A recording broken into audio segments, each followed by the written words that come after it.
महाशिवरात्रि के इस शुभ अवसर पर आइए आज हम आपके साथ चलते हैं कानपुर के समस्त शिव मंदिर या शिवालयों के भ्रमण पर। तो आइए हम शुरू करते हैं इस खूबसूरत जर्नी को। दोस्तों नमस्कार, स्वागत है आपका अपने YouTube channel the continental explorer में। तो सर्वप्रथम हम आए हैं ये पी रोड के पास स्थित वनखंडेश्वर मंदिर। यह मंदिर काफ़ी विशाल है और आइए अब हम लेकर के चलते हैं मंदिर प्रांगण के अंदर आपको और दिखाते हैं यहाँ की भव्यता। बहुत ही प्रसिद्ध मंदिर है ये वनखंडेश्वर मंदिर और इस मंदिर का परिसर भी काफ़ी बड़ा है। महाशिवरात्रि के अवसर पर सभी जगह कार्यक्रम चल रहे हैं, साफ सफाई आदि का सजावट सभी चल रहे हैं। तो बहुत ही खूबसूरत मंदिर है ये वनखंडेश्वर और काफ़ी प्रसिद्ध है ये मंदिर। आप देख सकते हैं कि कितना भव्य शिवलिंग है और यहाँ पे ये ज्योति जलती रहती है निरंतर। और साथ में ये मंदिर का परिसर है।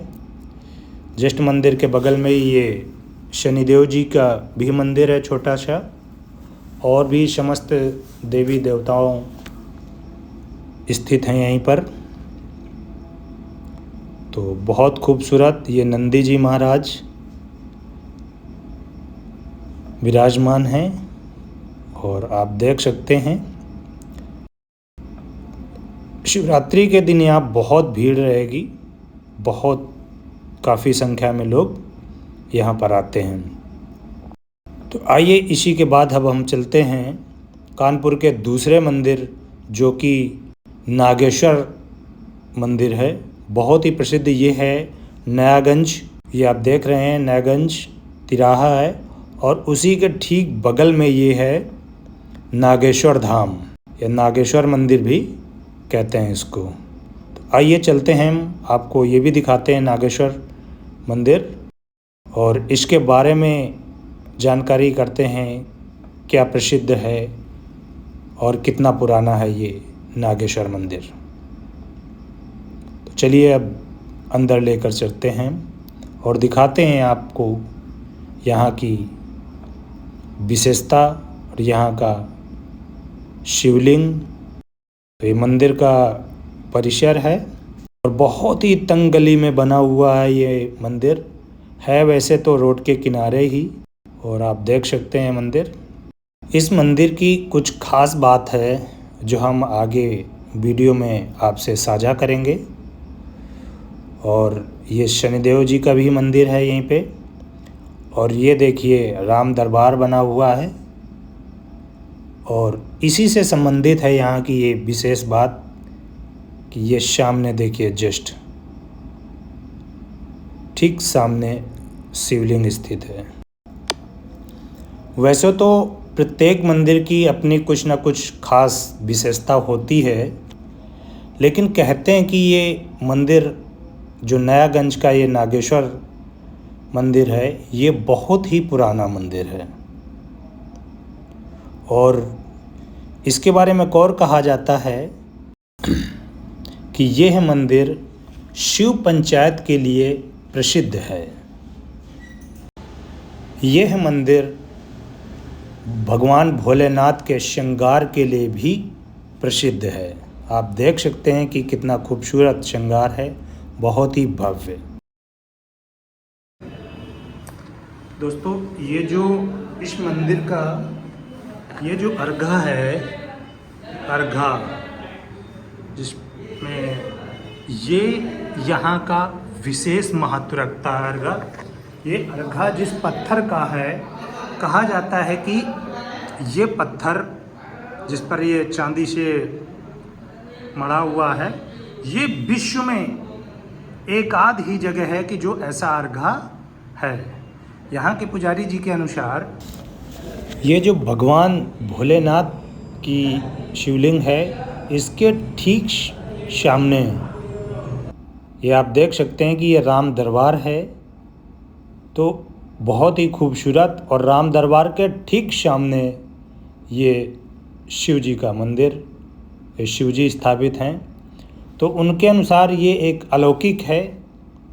यहाँ के पुजारी जी के अनुसार ऐसा बहुत कम जगह में होता है, इसलिए भी ये मंदिर अपने आप में एक विशेष स्थान रखता है। तो आइए इस मंदिर की कुछ विशेषताएं पुजारी जी से पूछते हैं। पुजारी जी, आप इस नागेश्वर मंदिर जो है ये कितना पुराना है, क्या विशेषता है इसके बारे में? हम यहाँ के महंत हैं। मेरा नाम त्रिकाशानंद गिरी है और ये मंदिर 800 वर्ष से ऊपर पुराना है। और यहाँ की महत्ता बहुत है कि पहले जब सूर्य नारायण निकलते थे तो ये मकान वगैरह बड़ी बड़ी बिल्डिंगें नहीं बनी थी।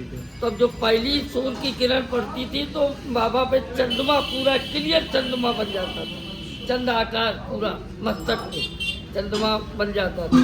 और सुबह शाम के 5 बजे जोड़ा बैठता था कबूतर का, नर मादा दोनों, और सुबह 5 बजे वो निकल जाता था। ये कम से कम 200 बरस चला, हमारे ज़माने में भी चला। अब वो कबूतर वगैरह इतने रह गए। अब यहाँ पहले सब खुला हुआ था, ये में कुछ नहीं, जंगल था। और ये हमारी जो बाबा विराजमान है गर्भगृह है, ये 3 रूम में, आधे में पार्वती जी, आधे में भोलेनाथ, बीच में गणेश जी है। पहले इनका नाम था, ये बोला जाता था विश्व में हमारे ख्याल से एक आधा मंदिर होगा तो होगा, बाकी विश्व में ऐसा दरबार नहीं है। हम विश्व की बात कर रहे हैं, हम कानपुर की बात नहीं बोल रहा हूँ। इसको शिव पंचायत बोलते हैं, शिव पंचायत। यहाँ सारे भक्तों का विचार होता है, भगवान बैठ के अपनी पंचायत करते हैं, शिव पंचायत बोलते हैं। उसके बाद ये क्या नाम, अदनारे शुरू हुए। उसके बाद जब ये नए गण का नाम नया गण पड़ा तो फिर ये नागेश्वर हुए। ये है यहाँ की। और हिंदुस्तान में एक ही 2 जगह अर्घा लगा होगा जो यहाँ पत्थर का लगा, उस पत्थर का नाम नहीं बताऊंगा।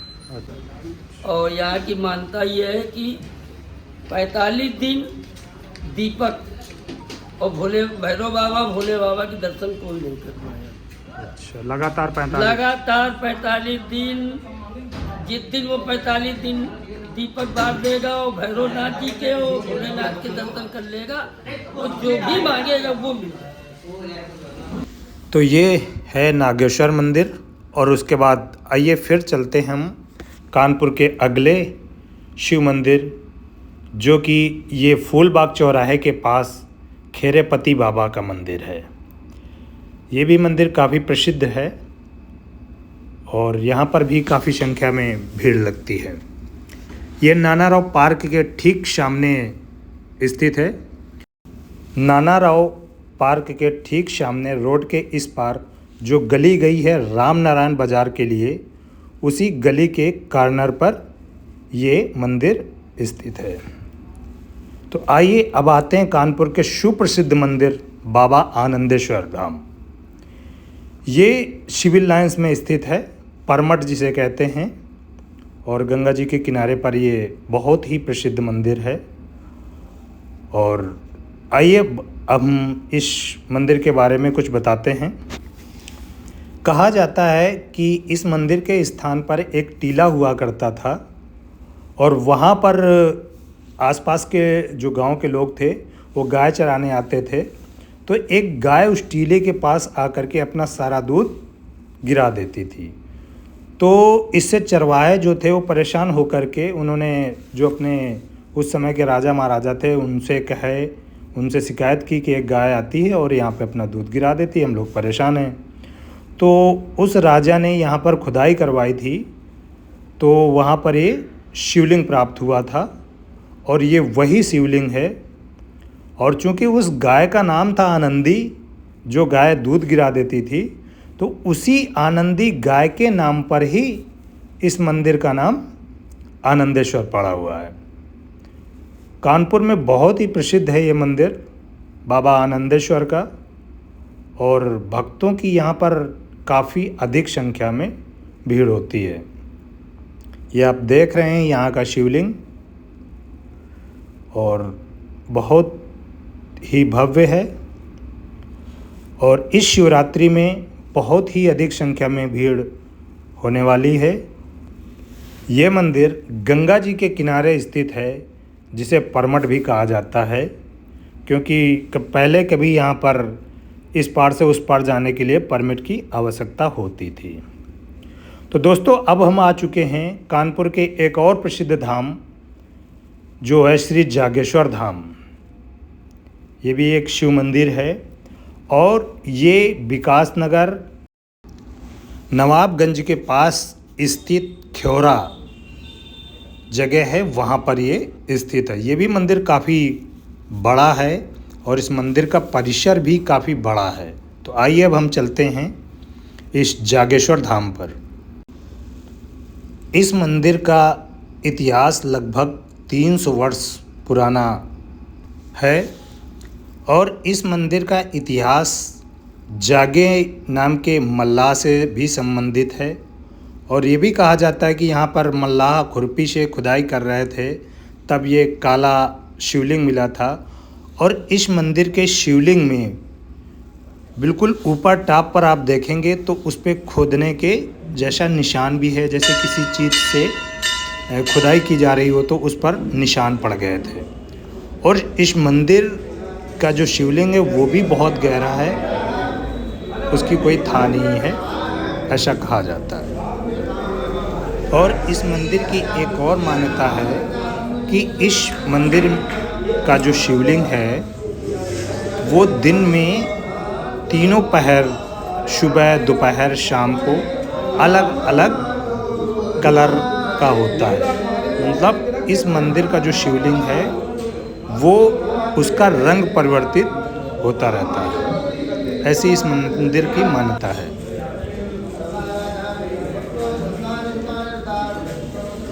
तो ये शिवलिंग है जागेश्वर महादेव का। आप देख रहे हैं कितना भव्य है शिवलिंग। लोग श्रृंगार कर रहे हैं, बहुत ही अद्भुत। लोग जल चढ़ा रहे हैं, जिसकी जैसी श्रद्धा वो करते हैं लोग। बहुत ही अलौकिक, बहुत ही भव्य मंदिर है ये।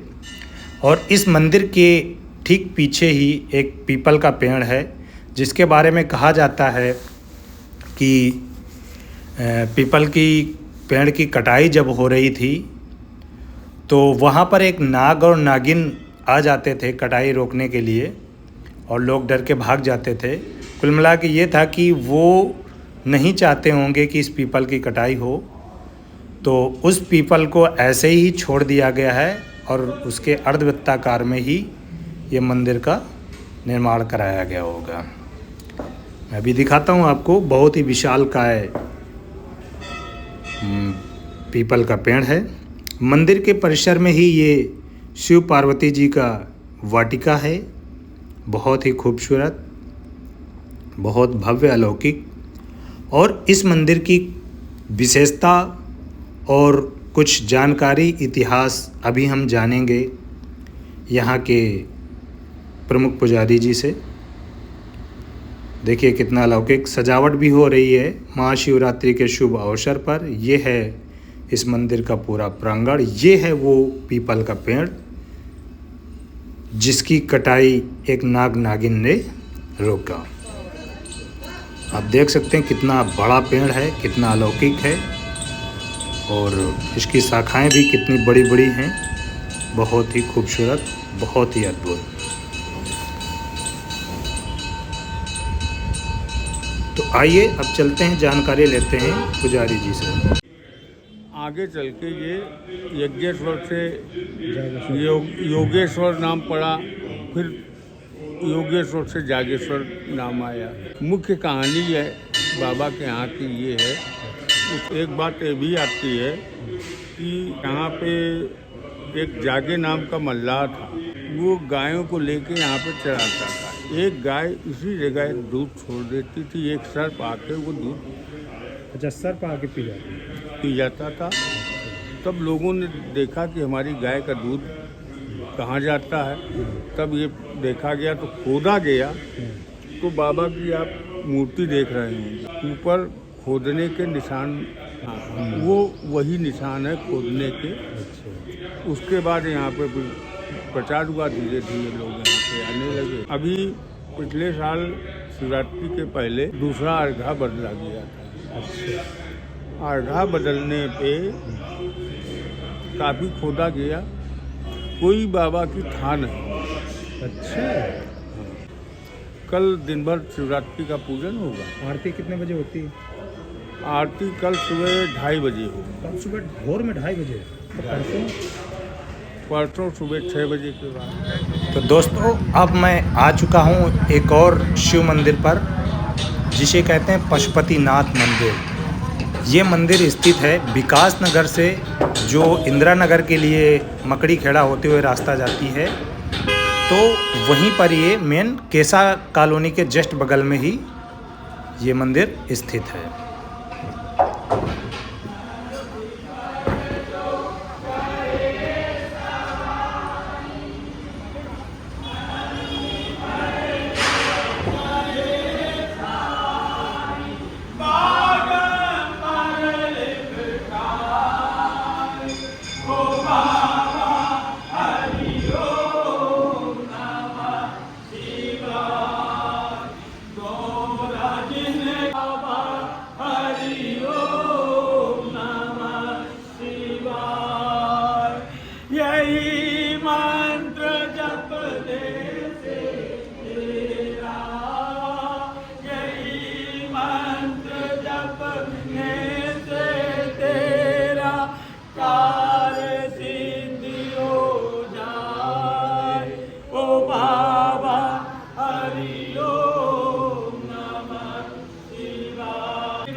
तो देखा आपने अभी, ये है कानपुर का पशुपतिनाथ मंदिर, और यहाँ पर शिवरात्रि से नेपाल की तर्ज पर बाबा पशुपतिनाथ का श्रृंगार किया जाएगा और वैसे ही दर्शन कराए जाएंगे।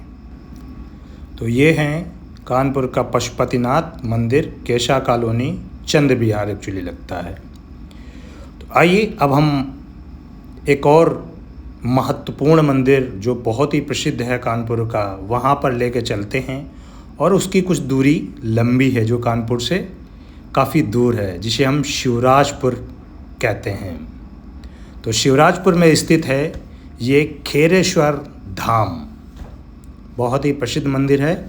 तो खेरेश्वर धाम जाने से पहले हम सर्वप्रथम चलेंगे गंगा जी के तट पर, और वहाँ पर से होते हुए, जैसे कि लोग जो भी जाते हैं शंकर जी के दर्शन करने, तो गंगा जल लेकर के ही उन पर अर्पण किया जाता है, इसलिए लोग सर्वप्रथम गंगा जी के दर्शन करने आते हैं, फिर यहाँ से जल लेकर के शंकर जी पर या उनके शिवलिंग पर अर्पण करते हैं। तो ये है घाट, जहाँ पर कुछ लोग ये पूजा पाठ कर रहे हैं।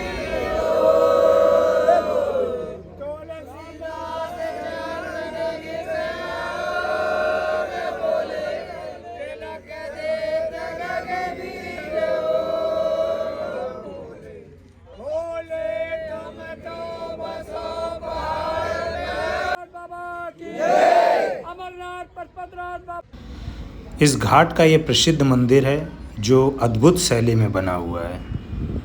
तो अब हम आ चुके हैं खेरेश्वर मंदिर, ये एरो लगा हुआ है देखो, और हम चलते हैं इसी रास्ते से आए, और ये दुकानों के बीच से होते हुए गली से हम पहुंच रहे हैं खेरेश्वर धाम।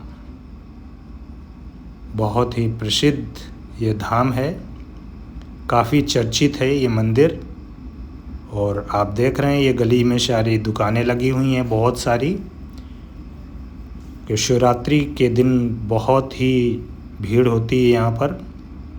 और आप सभी को महाशिवरात्रि की हार्दिक शुभकामनाएं आइए हम मंदिर में चलते हैं और दर्शन कराते हैं खेरेश्वर बाबा के। और यहाँ की विशेषता बहुत ही अनोखी है। आप बिलीव नहीं कर पाएंगे कि ये मंदिर क्यों प्रसिद्ध है।